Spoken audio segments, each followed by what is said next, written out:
So episode 4 of American Survivor, after Patrick got taken out and was very upset about it last episode. This episode actually opened with the reward challenge. Normally the episodes start with them getting back to tribal, having a bit of diddly-doo talk about it. This one, nope, straight to reward challenge. And that's because Jeff announces the tribe swap. Yes, already. I couldn't believe it either. It's only been 9 days and they already do a tribe swap. Fantastic. I absolutely love it because that means there's no place to hide. I remember in Australian Survivor, I was waiting for there to be a tribe swap, and then they finally had one, and they had like multiple swaps, like all after each other. But that meant that there was a lot of places for people to hide under other players' wings or just wherever. Not in this one. Not in American Survivor this season. No place to hide. And I love it. So our new tribes all have confusing names that are difficult to say, so I'm just going to divide them up by color. I mean, I am sorry to see the hustler, hero, and healer thing go, because that was just easy to differentiate between the tribes. So now let's just go by the colors. It's easier than saying the names. In the blue tribe, we've got Ashley, Alan, Desi, Joe, and Devin. In yellow, we've got Ryan, Ali, Chrissy, JP, and Rourke.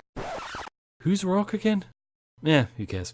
And in the red tribe, we've got Jess, Mike, Cole, Lauren, and Ben. So this means that Ryan and Devin have now been split up. That bromance, that Master Blaster, Brain and Brawn thing they had going on is now split up. I'm pretty sure Ryan's going to be okay. Not so sure about Devin. As I said, he seems to be someone who needs like more of a strategic brain with him to kind of help him out. So I'm not sure how he's going to fare by himself. I'm sure Ryan will be okay though. Also, Ben and Chrissy have been split up. This is a big deal. These two were power players, and they had forged what I believe is going to be a very powerful combination, but now they're split. But this is why tribe swaps are great, because it breaks up alliances like this, so only people who can stand on their own merits will make it through, which is how it should be. The red tribe wins and gets their peanut butter and jelly sandwiches, and as they're eating, Jessica sees a secret advantage in her chips, which is that she can block someone from voting at the next tribal, and if their tribe doesn't go to tribal, she has to send that to someone else in the other tribes to block them. Then she makes a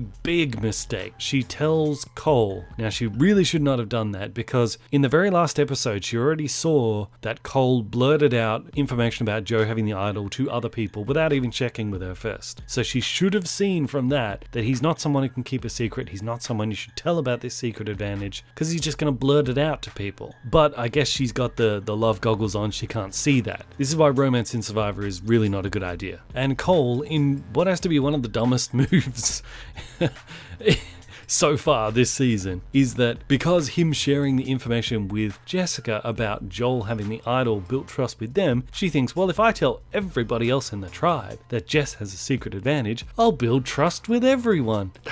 Do I even have to explain why this is stupid? Yeah, you built trust with Jessica because you were throwing Joe under the bus. If you share information about Jessica's secret advantage, you're throwing her under the bus. Like, seriously, how can you not see that that's a bad idea if you want to keep your connection with Jessica going? So it goes as predictably as we'd all think it would. He tells Ben and Lauren, and then Lauren goes and tells Mike about the secret advantage in an attempt to kind of create a rift between the others. And it works, it does create a rift. When Jess hears about this, Cole admits that he told some of the others, and she is heartbroken. She's the slug in love is now out of love. She's very unhappy. But, you know, Jessica, there were warning signs there before. You knew he had a big mouth. You knew he couldn't keep a secret, and you told him anyway because you let your love goggles get in the way of seeing the game as it is. But speaking of secrets, over in the yellow tribe, now that Ryan and Chrissy are on the same tribe, he was finally able to reveal that he is the one who sent her the idol on the first day. And it formed a really good connection there between them. And I gotta say, Chrissy is very smart. Ryan is very smart. The two of them combined, especially if after a merge they get together with Ben, and if Devin's still around with him as well, but particularly that three of Chrissy, Ryan, and Ben, wow, that would be a powerful team. That really would be a powerful team. But I gotta say, for Ryan, from his perspective, it might not seem like it now to him, but based off what we know of Chrissy, this is actually bad news for him, because Ryan is a brain, and the biggest threat to a brain is a bigger brain, and I dare say Chrissy is a bigger brain than Ryan. Ryan's certainly a big brain, but Chrissy's a bigger brain, and I just hope for Ryan's own sake that he's able to see past that big toothy grin of Chrissy to the real threat that she actually poses towards him later on. and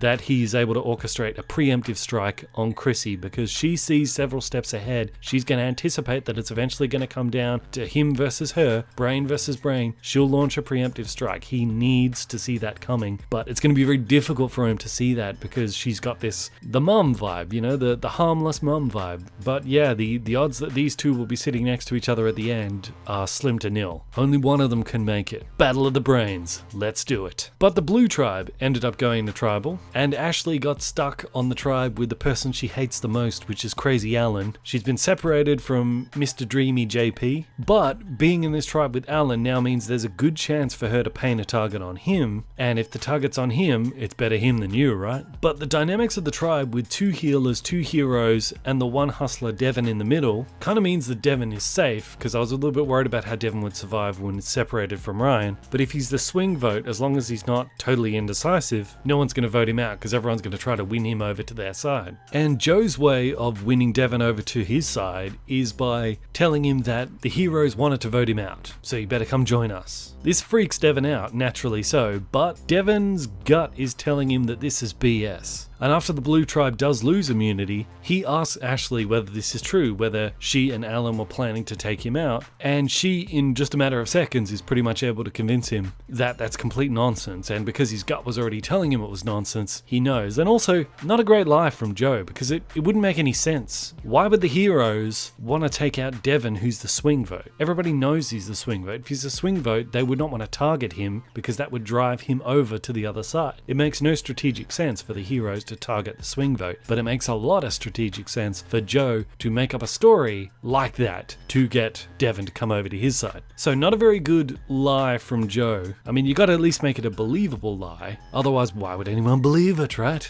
So of course, Joe's plan backfires, Devon realizes it's BS, he sides with the heroes, and they all plan to vote out Joe. Joe gets wind of this and freaks out and thinks, okay, I gotta play my idol, that's my only way to go home. But to ensure that he knows the vote's gonna come on him, he sparks a big argument with Crazy Alan. So we got Crazy Joe versus Crazy Alan in this big argument, and it was cool to see these two crazy people go head to head. And I actually think Crazy Joe might have out-crazied Crazy Alan. This is blasphemy! This is madness! Madness. This is Sparta! And it works. It certainly does paint a target on Joe's back. But Desi, who's sort of attached to Joe because they're both in the healers together, is not happy because she's like, well, there's already a rumor going around that you have an idol. If you made it really obvious now that you want them to vote for you, so they're just going to vote for me and then I'm going to go home. And sure, that is a danger, but it's not as big of a danger as you might think because they don't have the numbers to split votes, so it's a 50-50 chance of going home. So it's in no more danger than you were before you even knew there was an idol in play or not. But right before they go to tribal, in comes the secret advantage from Jess in the other tribe. Because her tribe did not lose, she now needs to send that secret advantage to someone in this tribe. Which, remember, this takes away the vote of someone. It blocks them from voting. And her reasoning is, because she's from the healer tribe, and there's 2 healers in the blue tribe here, she wants to protect the 2 healers. So she blocks the vote of someone who's not a healer, and in this case, Devon. I guess she just randomly picked Devon, and I suppose the plan worked, because it did block someone who wanted to take out a healer, which was Joe, because, I mean, of course Devon didn't get to vote, but if he did vote, he would have voted with Alan and Ashley, and they all would have voted Joe. So it was successful for her, she got what she wanted, and Joe played his idol, which blocked all the votes for him, and he and Desi voted for Crazy Alan, resulting in Crazy Alan going home. Now, it's interesting when we try to sort of boil down what strategic lesson we can learn from Crazy Alan's demise, because Crazy Alan did not go home in this episode because he acted crazy, which I certainly expected would happen. I think if the game had continued on, his behavior would have caught up with him and eventually have brought him down. But that's not the reason he went home in this episode, because Ashley, who had the biggest axe to grind against him, did not vote for him. She voted with him against Joe. So that's not what brought him undone. And Devon being blocked from voting is not what brought him undone either, because as we said, even if he could vote, he just would have voted Joe with the others and it would have been blocked with the idol. So that idol play is the reason he went home. So what's the lesson that we can learn from that? Is it it just bad luck for Crazy Alan that an idol happened to be played? I actually don't think so.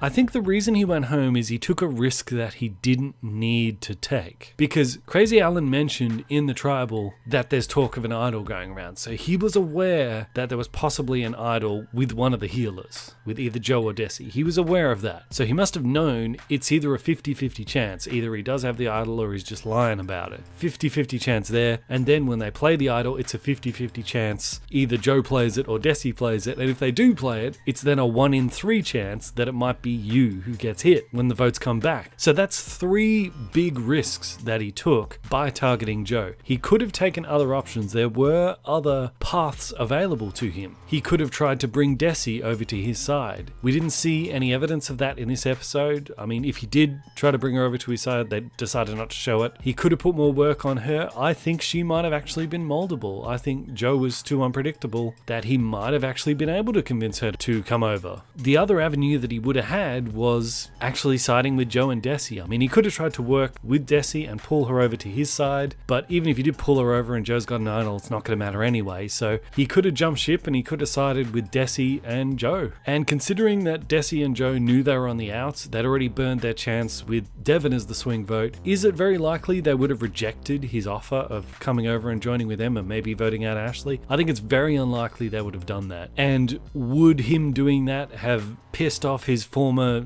teammates? Sure, but Ashley is already pissed off at him because of all the whole stuff with her and JP and the whole power couple thing, so he's not burning a relationship with her, it's already burned. And Devon, he only just met Devon like a day ago, so big deal. If it's not like he's burning like some long established trust with Devon. Like if he betrays Devon here, he can still come back the next day and say, I'm sorry I voted against you, I didn't betray you, I just didn't know you, I just had to do what I had to do, but we can still work together. And I think Devon would be receptive to that. So he's not really risking anything extra by switching sides, and the likelihood of them accepting him if he switches sides is very good. So I do think it would have been less risky for him if he believed that there was an idol in circulation to actually jump ship and take out Ashley, but he chose to take an unnecessary gamble in basically just flipping a coin about whether they have an idol or not, whether they're going to play it, who they're voting for. You shouldn't leave it up to chance. Now, of course, in Survivor, everything's a gamble. Every plan you're going to make has risk involved. So I would say the lesson to learn from Alan's demise is if you're going to gamble, gamble like a pro. Professional gamblers know that no matter what avenue they take, there's always going to be risk, but they calculate all the risks and figure out which is the least risky hand to play, and that's how they make money in gambling. Survivor's a bit like that. No matter what play you make, there's going to be risk, but you got to calculate which is the least risky avenue and go down that avenue. Alan did not do that. He chose to roll the dice with the immunity idol, and he lost. He did not gamble like a pro, he gambled like a noob. You want another card or not? Oh, okay, I'll take 3. Don't! I mean, woohoo! So, let me know what you guys thought of my analysis as well as the episode itself in the comment section, and until next time, I will see you guys in the comments.